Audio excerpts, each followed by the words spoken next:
Hi everyone, my name is Sabrina Harms and I am a volunteer for BronxWorks. Today I will be presenting the Stellar Farmers Market curriculum for the Nutrition Education Capacity Program. So as you might know, this week is our last farm stand of the season, so I've decided to leave you with a nice simple recipe that just uses white Great Northern beans and spinach to make spinach and beans. This would be a really great side dish for Thanksgiving or any other holiday that you might be celebrating this winter, or just as a nice comforting winter dish. So let's check out that recipe before we get started. For today's recipe, you will need 2 tablespoons of vegetable oil, 1 onion, chopped, 2 garlic cloves, minced, 3½ cups of cooked Great Northern beans, 6 cups of fresh spinach with the stems removed, 1 tablespoon of vinegar, and salt and pepper to taste. This recipe will make 6 servings. Here are all of the ingredients that I will be using to make spinach and beans. Besides the beans, you can find pretty much all of these ingredients at the farm stand, and we have a very simple recipe, so feel free to add any spices that you'd like to give it your own personal touch. As you can see, I'm using white kidney beans in place of Great Northern beans, just because that's what I had on hand. Remember to wash all of your produce before starting, in addition to your hands, and to keep your table space clean and free of any distractions.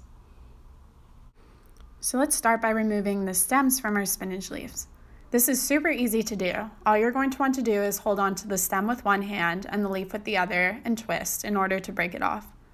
You'll also want to get rid of any pieces of spinach from your bag that have little rust spots, which would look like darker parts of the leaf, like that. Or any parts of the leaf that you think might look bad. Let's talk a little bit about spinach. For the best buy, choose spinach with crisp, dark green leaves. To prepare, put the leaves in a bowl of cold water and rinse well to remove all the dirt. To keep fresh, place in a plastic bag and refrigerate for 3 to 7 days. Spinach contains vitamin A, which is really good for healthy eyes and skin. Here's some quick tips to make spinach a little bit more exciting. You can add raw spinach to soups or homemade smoothies to give it a bit of a green boost. You can also add cooked spinach to rice and pasta dishes. It works really well with a marinara sauce. Additionally, you can add raw spinach to lettuce salads for extra nutrients and flavor. Now that we've got our 6 cups of fresh spinach, let's chop our onion. What I'm going to do is first cut my onion straight down the center so that I've got 2 identical halves. Then I'm going to cut off the rounded edges of both halves. Finally, I'm going to cut both of my pieces of onion, again, down the center. This will make it easier to remove any of that papery exterior layer which you don't eat and is not good for cooking either. I'm now going to first cut my onion lengthwise so that I get smaller strips, and then turn those strips on their sides to cut widthwise in order to get smaller chopped pieces. As usual, we want to practice good knife safety while we're cutting. Keep your hand that's not holding the knife in a bear-like position so that if the knife ever hits your hand, it hits the backs of your fingers, which won't result in any cuts. In addition, make sure that you're moving your knife in a wave-like motion as opposed to simply moving it up and down. Now let's mince our garlic. So the first thing we want to do is to separate the 2 garlic cloves that we want to use from the rest of the garlic. You'll notice that there's a bit of a papery exterior layer similar to an onion, and you're going to want to remove that. You'll notice that your garlic cloves are still surrounded by a bit of a tough exterior layer. To get rid of this, we're going to want to press the flat end of the knife down and put the butt of our hand against it. Press down until you hear a bit of a cracking noise, and then you'll know that the skin is able to be removed. Carefully peel that off the rest of your garlic clove, and then it will be ready to be chopped. First, we're going to want to chop our garlic into smaller pieces. So what I'm going to do is just chop down widthwise. Make sure that you're moving your knife in that wave-like motion and your fingers are in a bear claw grip. Once both of your garlic cloves have been chopped, you can gather all of those pieces together and then just start chopping again.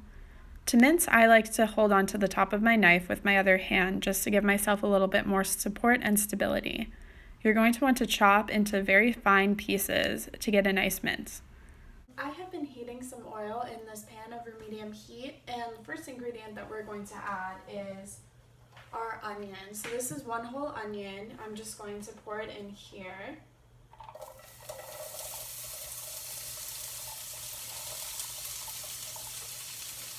Then I'll use my cooking spoon to get the rest of these onions out. I like to add things slowly to the pan so that the oil doesn't pop out at me. Especially that's true if you're using something like a leaf, like the spinach that we'll add later, because sometimes the water can have a bit of a reaction. So I've got all of my onions out, and I'm going to cook these for 2 minutes. What you're going to want to do is stir this often as you're cooking. It has been about 2 minutes since I've started stirring around these onions, and they're browning really nicely. You want to remember to keep stirring because you don't want them to get too brown or too black while you're sitting here. And now it is time to add our second ingredient, which is our minced garlic. So I'm just going to spoon that into my pan here, making sure to get all of that remaining stuff off of the knife too. And let's combine that quickly with the onions so that we've got a nice even spread. We're going to cook this for about 1 minute. You'll notice pretty strong aromas coming from your pan because both garlic and onion have those nice, really strong flavors in addition to smells as you're cooking them. So now that our onion and garlic has been cooking together for a little while, I'm just going to stir this around. You'll probably notice that especially your onions are starting to get very nice and browned as we have our pan over medium heat. Now we're going to add our beans. So I today am using cannellini beans, which are also known as white kidney beans, just because that's what I had at home. The recipe calls for Great Northern beans, which you'll see are a little bit smaller and a little bit whiter than what I'm using today.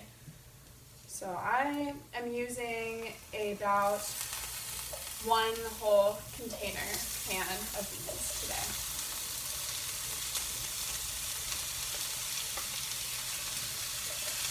Now that we've added our beans, we're going to want to cook them until they're hot, which should take about 3 minutes.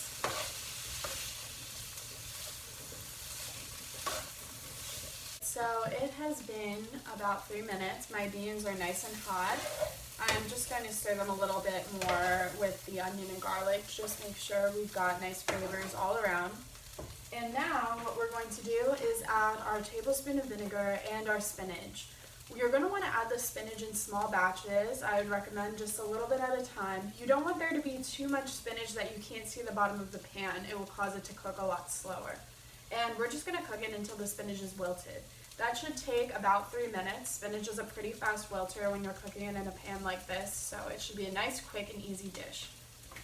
So today I am using this vinegar. I'm going to measure that out into a tablespoon.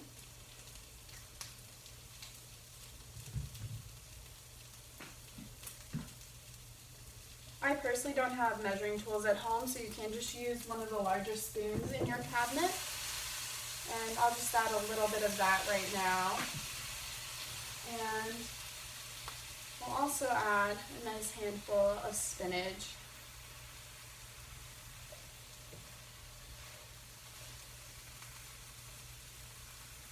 As you notice your spinach beginning to wilt, you can start to add some more spinach slowly. And I'm adding my vinegar a little bit slowly as well. So you might notice that your vinegar runs out before your spinach does, and that is completely fine. When you first start cooking your spinach in with your beans, onion, and garlic, you might notice it looking a bit like this. Remember that cooking is family time. Kids can place spinach leaves in a bowl of water and move them around to remove dirt, and they can also tear spinach leaves carefully to add to soups or homemade smoothies. As your spinach starts to wilt, you'll notice that your spinach and beans look somewhat like this. Remember to season with salt and pepper and serve. Refrigerate any leftovers. As always, if you were cooking along with me today, then it's your turn too to taste.